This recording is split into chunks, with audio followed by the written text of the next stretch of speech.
Hello दोस्तों, कैसे हैं आप। मैं सरिता भालोठिया बुकशुक विद चाय पर आपका हार्दिक स्वागत करती हूँ। चलो सुनते हैं आज की कहानी।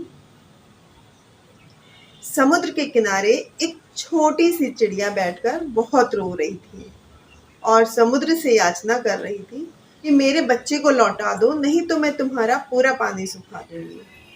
समुद्र उसकी ये बात सुनकर हंसने लगा।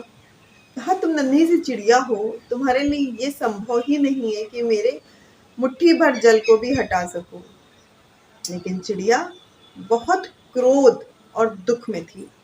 उसने कहा कि समुद्र, अभी भी समय है, तुम मेरे बच्चे को लौटा दो, वरना मैं तुम्हारा पूरा पानी सुखा दूंगी। समुद्र उसकी बात पर अट्ठास करने लगा। चिड़िया ने क्या किया, अपनी चोंच से जल भरा और ले जाके दूर फेंक दिया। ऐसा वो बार बार करने लगी, समुद्र का जल भरती और दूर जाकर फेंक देती।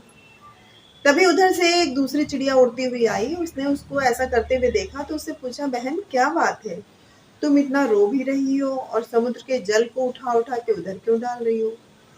तो चिड़िया ने सारी बात उसे बताई कि समुद्र ने मेरे बच्चे को ले लिया है और मैं उसे सुखाकर अपना बच्चा वापस लूंगी। तो वो दूसरी चिड़िया उसे समझाने लगी कि बहन, ये संभव ही नहीं है कि तुम समुद्र के जल को सुखा सको, इसलिए ऐसी बचकानी बातें करना छोड़ दो।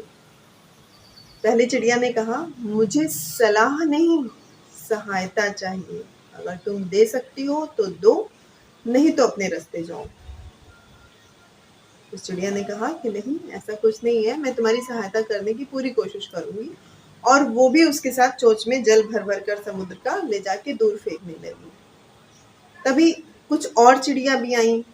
वो भी उनसे सारी बात जानकर उन्हें समझाने की कोशिश करने लगी। तो सब चिड़ियों ने उनसे यही कहा कि मुझे सलाह नहीं, सहायता चाहिए। इस तरह से बहुत सारी चिड़ियां इकट्ठा हो गई और समुद्र के जल को भर भर कर दूर ले जाकर फेंकने लगी। तभी उधर से गरुड़ पक्षी निकले। उन्होंने जब इतनी सारी चिड़िया को ऐसा करते हुए देखा तो उन्हें बहुत आश्चर्य हुआ।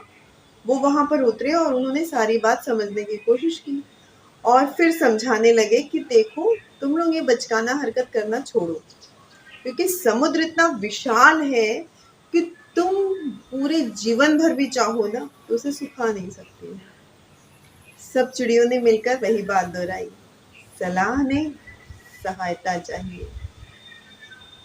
अब गरुड़ जी ने भी सोचा कि ठीक है भाई, ये अपने चोंच में जल ले लेकर और दूर ले जाकर फेंकने लगे। क्योंकि गरुड़ बड़ा पक्षी होता है, इसलिए उनकी चोंच में जल भी ज्यादा आ रहा था। लेकिन फिर भी ये तो संभव ही नहीं था कि समुद्र को सुखाया जा सके। तभी उधर से विष्णु जी निकले। उन्होंने भी ये सारा माजरा देखा तो उन्होंने समझने की कोशिश की और फिर पंछी को और गरुड़ को समझाने की कोशिश की, देखो ये ऐसी हरकतें करना बंद करो, ये संभव नहीं है। तो गरुड़ जी ने भी कहा और सब चिड़ियों ने मिलकर कहा, सलाह नहीं, सहायता चाहिए।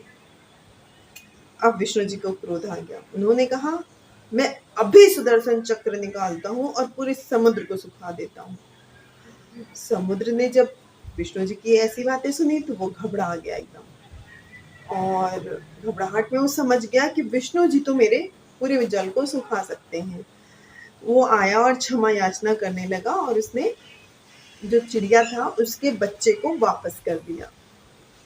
इस तरह से उस चिड़िया को अपना बच्चा मिल गया। तो दोस्तों, कभी कभी सलाह की नहीं, सहायता की जरूरत होती है। इसलिए सलाह तो सभी देना चाहते हैं, पर सहायता कोई नहीं करना चाहता, और आप ही वो शख्स हैं जो सलाह नहीं, सहायता कर सकते हैं।